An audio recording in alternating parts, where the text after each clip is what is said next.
Hello YouTube, I'm back again with another video. This time I'm going to be doing a recap of my One Piece deck profile. Obviously I'm going to be showcasing my Crocodile Blurple deck. I feel like now, in this current format, my deck is very consistent, and I feel like the card choices are accurate. By looking at the playstyle, I may not be able to purchase some of the cards because of either the space is too tight or due to income. But either way, you can choose whether you decide to agree or not. But this is my personal preference and how I want to play a deck.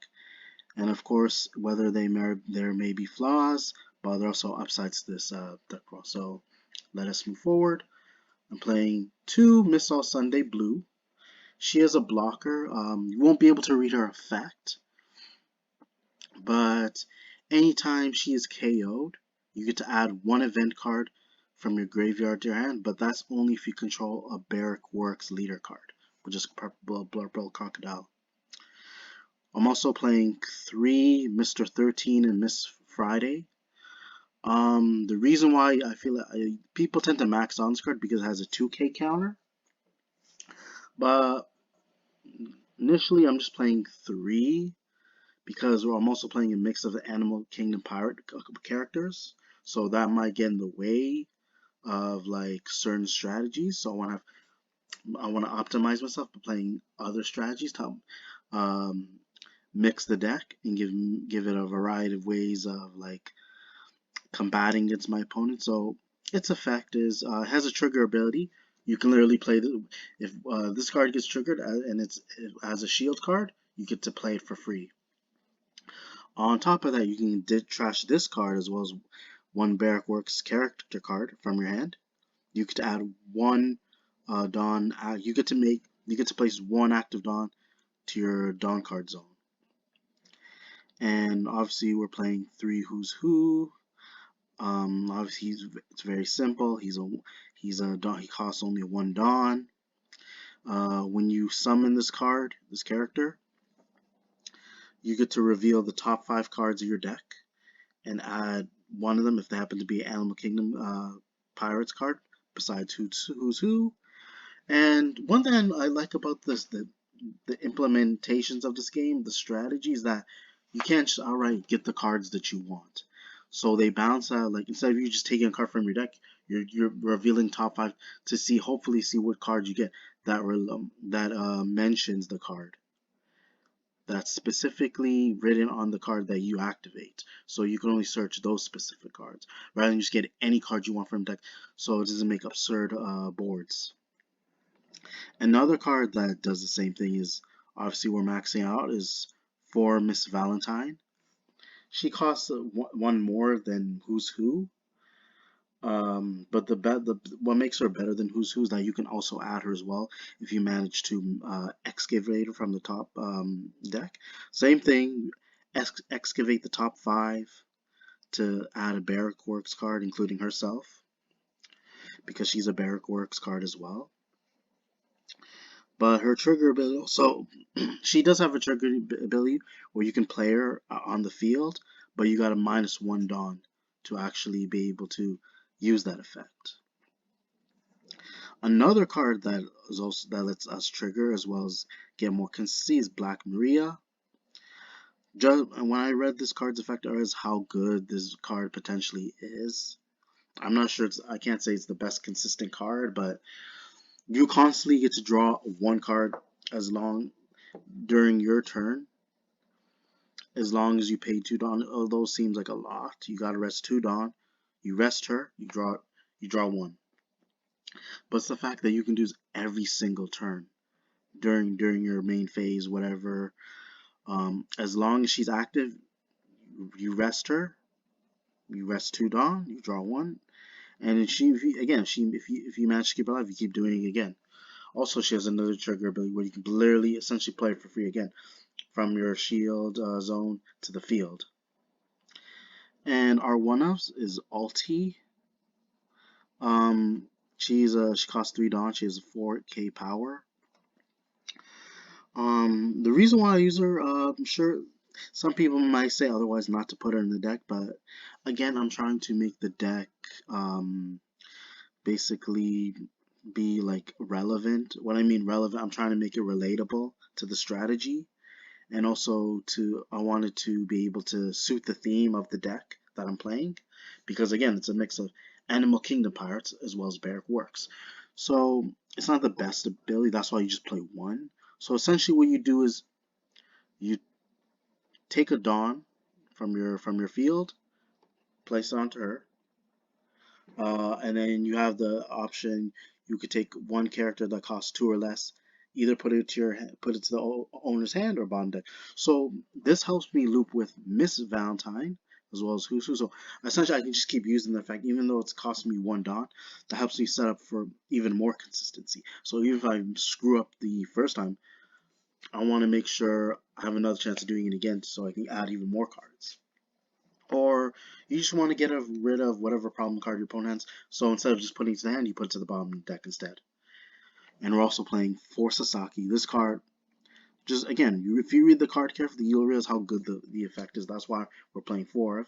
Not only does he a 2k counter, not only does he cost 3, he has 4k power, but he allows you to fix your hand. So essentially, when you play him, you shuffle all the cards from hand, and then you draw new cards, up to the number of cards that were shuffled back from your hand to the deck.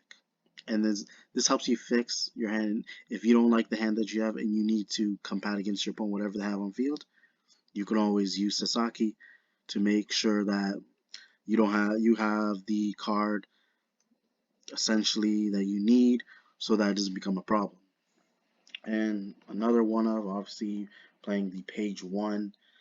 He has no counter, unfortunately. He's 6k for a card that costs like 4 Dawn.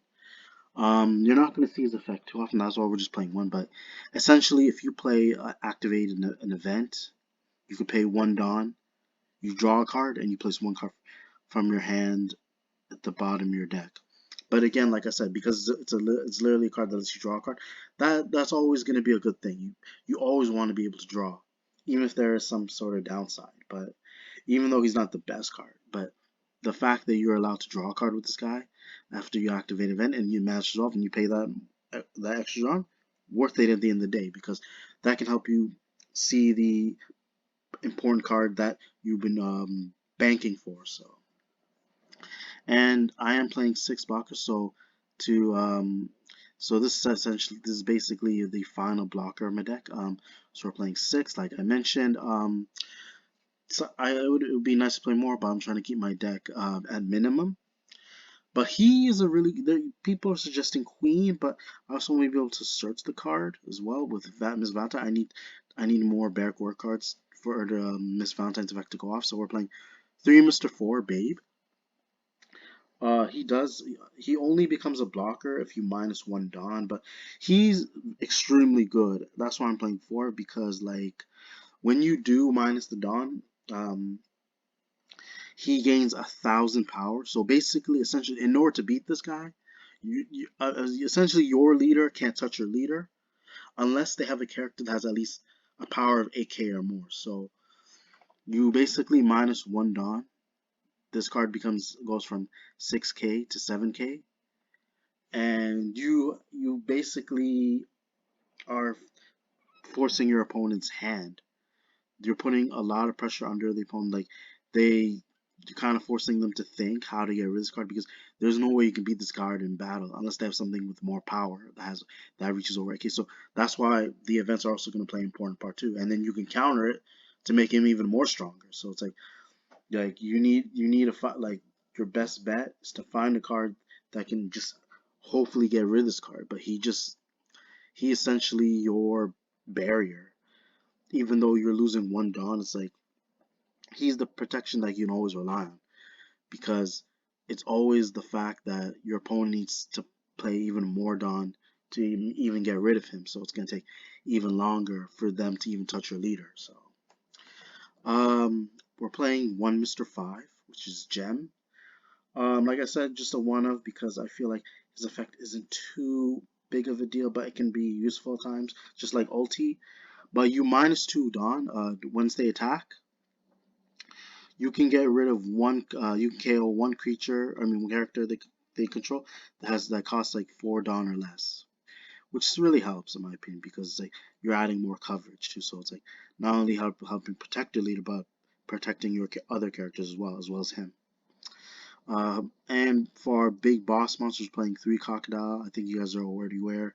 When he on play, you place one card from the top of your deck as your shield, essentially giving you more life. The other effect isn't too important. He has like 9k power and he costs like 8 Dawn, but basically once on your opponent's attack, you can discard one card to draw a card. And our final character, obviously, we're playing 3 blue Kaido. Um, Not like just overall just too strong. Essentially, like playing 3 blue eyes. He has 12k power. Crazy effect is that on play is that you can return one character on the field that has that costs like 8 Dawn or less, and then you can return another character card with who has at least costs like 3 Dawn. So essentially, getting rid of 2 cards, which in itself is a respectful and a card that can be very useful. Like the only downside, yeah, you got to use up all your Dawn, but is worth having because simply because he's actually literally the strongest creature on the field. So, like I said, it's Kaido. So, and now we're going to our events, which is 1 Overheat. I'm just playing one because I know it's not the best card, but essentially what happens like target when as a counter, one leader you control gains power 4,000 plus during the battle, and then you can turn one active character with the cost of 3 or less to the owner's hand. And if I read correctly, if this card is triggered, you can turn one character on the field with who costs like 4 or less to the hand. Thunder Bagua, not much to say. Gives you more Dawn, helps you power up your leader character with the power of 4k. And then if you have 2 or less life cards, you can add 1 Dawn card from your deck and rest it. Like you basically, when this card resolves, and then you have less than 2 life, or I mean 2 or less life, you get an extra Dawn, which really helps. And the same thing, if it's triggered, you get to add a Dawn as well, and then rest it. Top Knot, excuse me. Top Knot is, I feel like, is a very important card. You know, it's a max out on this card. Essentially like Red Rock. I'll explain Red Rock after, but this card's really good because you pay 2 Dawn, and then although unfortunately you got a minus 2 Dawn as well, you return one character with the cost of 4 or less to the bottom of the deck. And it's the same thing if this card is triggered, you get to activate it. So, also another good card is Dragon Twister Demolition Breath, which we're maxing out on because not only does it power up your character leader by 4k, but you get to place up to 1 character card that costs like 1 or less to the bottom of the deck. And on top of that, he has a trigger ability which has more removal. If this card was triggered, you get to return 1 character with the cost of 6 or less to the owner's hand. 1 Nest Palm Cannon, simply because we need to search this fountain. Simply does the same thing as Thunder Bagua, but just potentially powers up your character with even more or leader by 6k. And the trigger, same thing as Thunder Bagua. You get to place a Dawn card but rested. And for our powers event cards, which I feel which will make a difference in the meta, are 3,000 Worlds. Doesn't compare to Red Rock, but basically you get to place up to 1 character with a cost of 5 or less at the bottom of the owner's deck. And if this card were to be triggered, you can place up to 1 character let me read it. Place up to 1 character with the cost of probably, I think it's like 3 or less.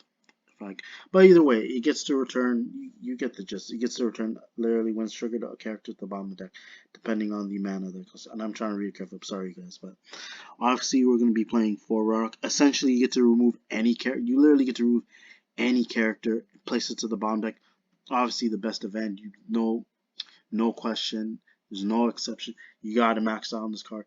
And again, if this card was to be triggered, you literally get to place a character at the bottom of the deck as well, but with the cost of 4 or less. So this has the most removal as well as the best removal. So guaranteed highly. It's just if you're playing blue, you play 4 this max out. There's not there's nothing you could say like otherwise that makes you think this card is bad otherwise, but it's always going to be a good card in the main deck simply because it gets rid of any creature, I mean any character on the field. And yeah, you need something to out it, but it's like all every character is in danger. And to make it things even better, that's why we play Miss All Sundays.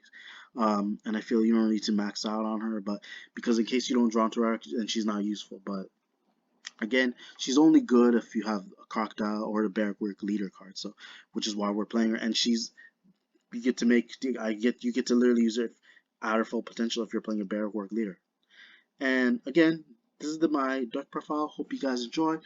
I hope I was being more like clear and concise of what I said and put enough detail as I could because again this is just a new deck that I've been trying out, but overall I see like I've really been enjoying this game and having fun with this deck. And again, it's to really just enjoy and be happy and make do what's best and what's worth it for me, so I can get the experience and really make it worth it for me. So I that way it's like I can continue playing One Piece but see more diversity and something like innovative, and that's what I'm trying to accomplish here. But in the past, that's what I said, we need to see more of that, so that way the games, trading card games in general, will be more interesting, and then that it will encourage others to do the same and be able to advocate what I prosper. But again, hope you guys enjoyed the video.